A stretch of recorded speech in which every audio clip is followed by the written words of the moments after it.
Binalikan namin ng National High School upang malaman kung ano ang nangyari sa kanilang outdoor classroom. At syempre, pati ang kanilang rice cooker sa classroom. Kaya naman, hindi na ako magpapatanga-tanga pa at agad na ipapakita sa inyo kung ano nga ba nangyari.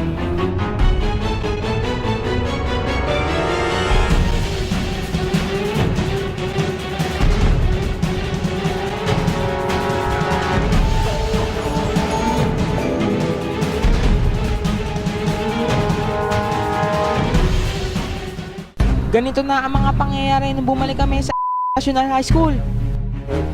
Ayon sa nakikita nyo, tinanggal na nga nila talaga ang mga outdoor classroom.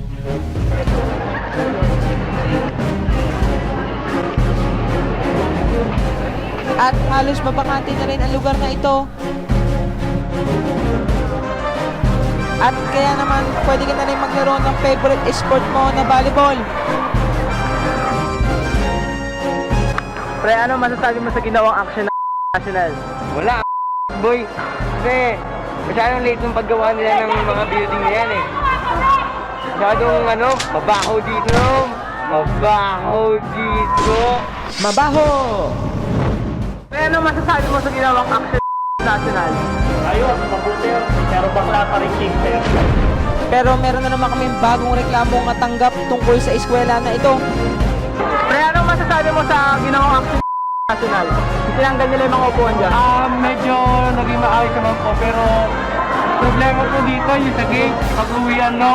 Napakaliit lang po ng Kailangan global tayo. stand, nakakabwisit po. Nakakabwisit po. Boom, buset! Pero nagtataka kami kung ano ang kinaiinit ng kanyang ulo. Ito kaya... Aha, ito na pala ang kanyang tinutukoy.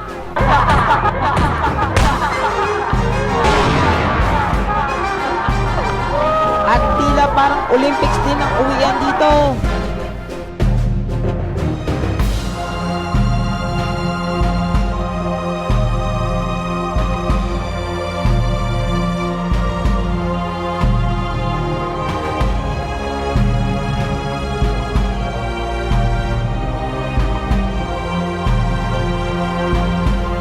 At agad naming hinanap ang mga estudyante na dati namin nakaengkwentro. Sila ang sikat sa tatlong in-interview ng aming grupo. Pre, anong masasabi mo ngayon na tinanggal nila yung mga classroom dyan sa labas? Mabuti naman yung ginawa nila. Sabihin mo sa kanila, bilisan nila yung paggawa ng classroom. Oo pala, medyo bulak pala. Oo pala, medyo bulak pala. Bulok konti. Pre, anong masasabi mo sa ginawang action ng National dito? Tinanggal nila yung mga room. Ayos yan, ayos yan. Gusto ko na sana ipatupad nila na may deodorant, tatay sa estudyante. Libreng deodorant. Naalala niyo ba? Bakit dito? Bakit ba? Ano nga bang meron sa bakit niya gusto dito? Hindi lamang kami ngumanga at tumingin lamang. At agad naming tiningnan kung ano nga bang meron sa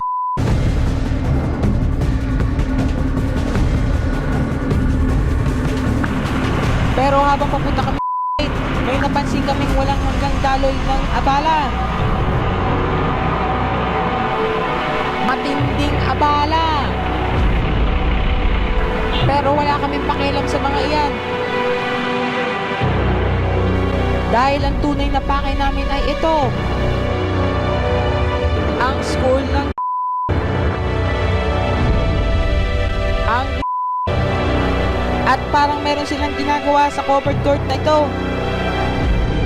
Siguro PE lang naman. Teka lang, PE ba yun? Eh bakit may mga estudyante sa classroom na ito?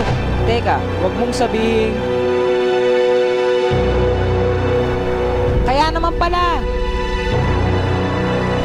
Kaya naman pala nasa labas, walang classroom.